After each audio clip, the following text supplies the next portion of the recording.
They're not quite cooking, but you could say they are melting away or baking even in some of those hot classrooms across our island. Some of our state's public schools were supposed to get help by now, but those plans fell short. KITV4's Brenton Awa was out in Ewa Beach today and is back to tell us what the state is up to now. Brenton. Yunji, it is hot out there in some of those classrooms. One at Campbell High was up to 100 degrees.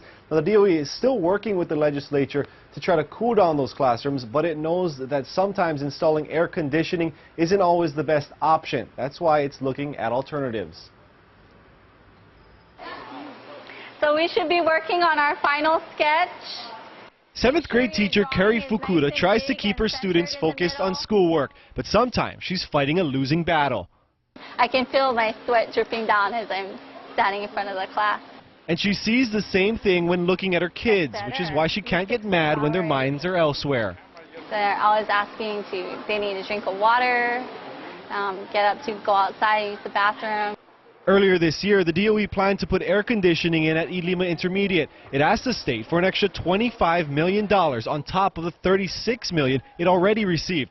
Those funds would have covered AC installations at Campbell High School and Ewa Beach Elementary too, but the funds weren't released by the state, putting those plans on hold and disappointing some people in the process. We can't look at this problem and say it's too expensive, we can't do anything. What we really need to start looking at is what strategies can we use, start testing those strategies, and then bringing those strategies into the classroom to try to solve this problem.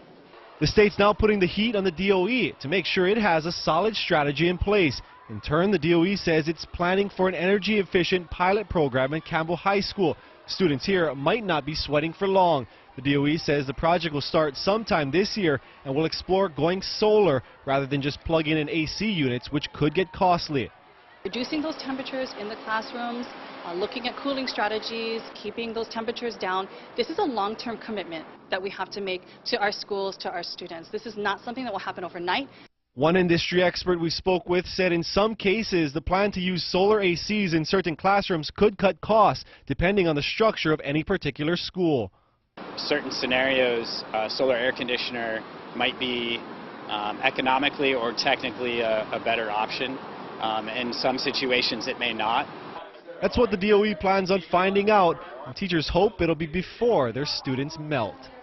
Currently, the estimates are anywhere from $100,000 to $250,000 per classroom to air condition them. If we don't bring those costs down, then hundreds of thousands of kids will be in these hot classrooms without any sign of relief. Now, this pilot program is just one option. The DOE is studying. It has yet to release its other plans. And there's still currently 8 schools on the department's air conditioning priority list. Again, the DOE knows that putting in ACs isn't feasible at every school. The cost to do that would be $1.7 billion. Back to you.